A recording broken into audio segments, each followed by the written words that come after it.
Bonjour à tous. Ce cours est destiné aux étudiants de 4e année pharmacie. L'intitulé est les marqueurs cardiaques ou bien marqueurs biochimiques cardiaques. Je vous souhaite une bonne lecture. Pour commencer, on doit définir qu'est-ce qu'un marqueur. Quelles sont les caractéristiques d'un marqueur. Ensuite, on va étudier les syndromes coronariens. Il existe deux types, donc aigu et chronique. Le syndrome coronarien aigu, autre appellation l'IDM, l'infarctus du myocarde. Quels sont les marqueurs biologiques de l'IDM, et on termine avec une autre pathologie qui correspond à l'insuffisance cardiaque. Les maladies cardiovasculaires représentent l'une des premières causes de mortalité dans les pays industrialisés. Elles constituent une source de recrutement importante pour les services d'urgence. On distingue deux pathologies différentes, les cardiopathies ischémiques et l'insuffisance cardiaque. Le marqueur biologique idéal doit avoir les critères suivants: spécificité, sensibilité, une facilité et rapidité de dosage et des critères cliniques. La spécificité d'un marqueur cardiaque veut dire son absence des tissus extramyocardiques et même de sang circulant du sujet sain. Un marqueur qui est sensible veut dire que sa concentration intracardiaque est importante, une libération rapide qui permet un diagnostic rapide et une demi-vie sanguine longue. Le dosage de ce marqueur doit être rapide et simple, avec une précision et justesse acceptable, et on parle de critères analytiques. Pour les critères cliniques, c'est la capacité de ce marqueur à influencer la thérapeutique et même à augmenter la survie. Les marqueurs biologiques cardiaques sont classés en trois catégories.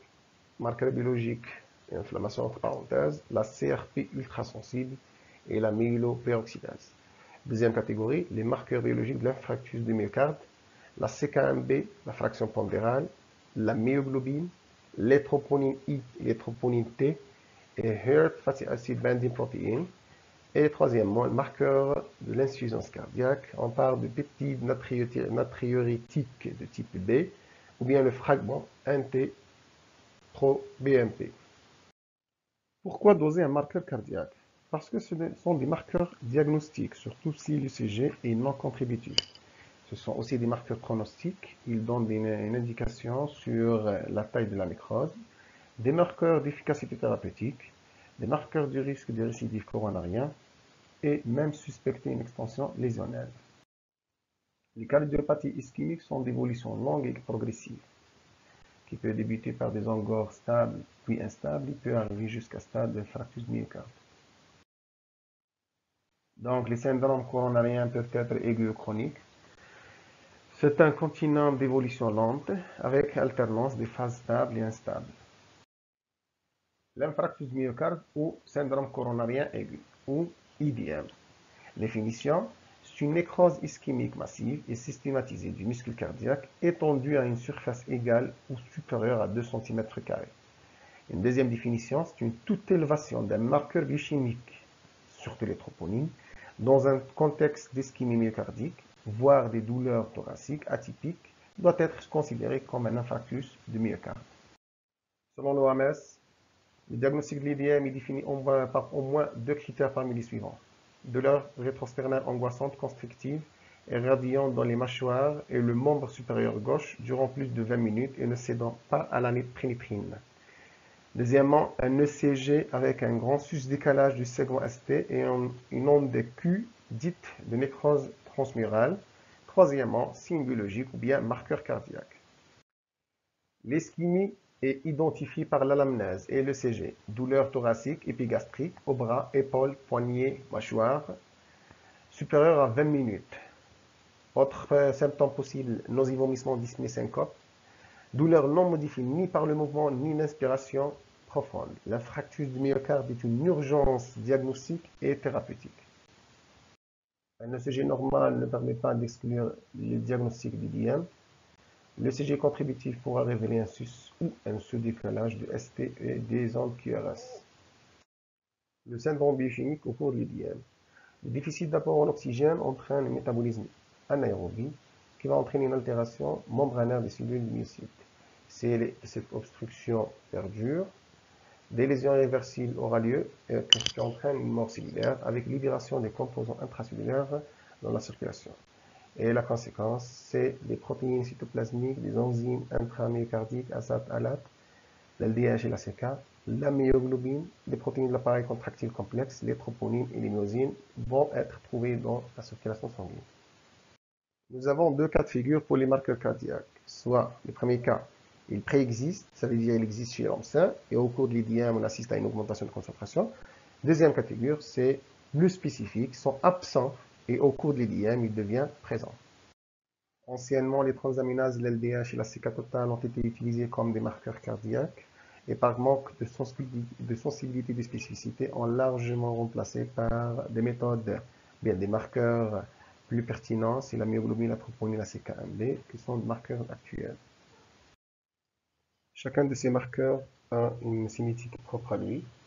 Il existe donc des marqueurs précoces et des marqueurs tardifs. Les graphes suivants illustrent la cinétique des différents marqueurs. Le petit graphe 1 correspond à la myoglobine. Le début d'apparition dans le sang vers 3 heures avec un pic de 8 à 12 heures et une disparition ou bien retour à la normale en 24 heures ou bien 36 heures. Pour le B, la troponine, le début est un peu tardif de 3 jusqu'à 6 heures, le pic ou bien le maximum de 12 à 24 heures et la normalisation de 5 à 10 jours.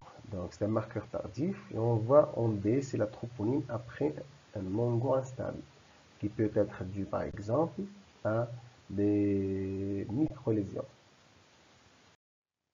Le graphe C correspond à la CK1B, un marqueur tardif qui a une cinétique proche de celui de la troponine. Le début de 4 à 6 heures avec un pic de 18 à 22 heures et la normalisation de 60 à 72 heures. Le diagnostic doit se fonder sur une cinétique d'évolution. Les troponines appartiennent au complexe troponine-tropomyosine qui règle la contraction musculaire. Il existe trois sous-unités, troponine E et troponine C, troponine T, avec des différences structurales entre les trois. La troponine T de 37 kDa a un rôle structural, et pour les troponines I de 22 kDa a une fonction inhibitrice. La troponine C, c'est pour la liaison avec le calcium. Les trois unités forment le complexe troponine qui est en contact direct avec l'appareil contractile. Les troponines ont une très grande spécificité cardiaque avec une concentration élevée, 13 fois plus que la CK1B. Il faut noter qu'il est absent des sujets sains. Actuellement, les troponines sont les meilleurs marqueurs et les spécifiques et sensibles. Toute élévation est proportionnelle au risque clinique. Quelles sont les indications? Diagnostic IDM, angor instable et micro-infarctus, infarctus périopératoire après chirurgie et suivi de reperfusion. Méthode de dosage de troponine de type automate d'immunoanalyse classique dans le laboratoire de biologie clinique ou bien un dispositif destiné à la biologie délocalisée, exemple cardiac reader, qui s'effectue au lit de malade. En routine, on dose la troponine T ou la troponine I. La troponine T présente l'avantage d'être standardisée. Récapitulons pour les troponines. C'est le marqueur le plus cardiospécifique. Pas de faux positif en cas de traumatisme des muscles squelettiques. Diagnostic moyennement précoce et rétrospectif d'une nécrose myocardique. Ce positif de 3 à 6 heures après le début de la douleur et reste élevé jusqu'à 10 jours après un IDM. Les indications sont multiples, pronostic, diagnostic d'IDM et même de l'angoisse instable, infarctus périopératoire, suivi de perfusion, marqueur de rejet de la transplantation cardiaque et toxicité cardiaque des drogues.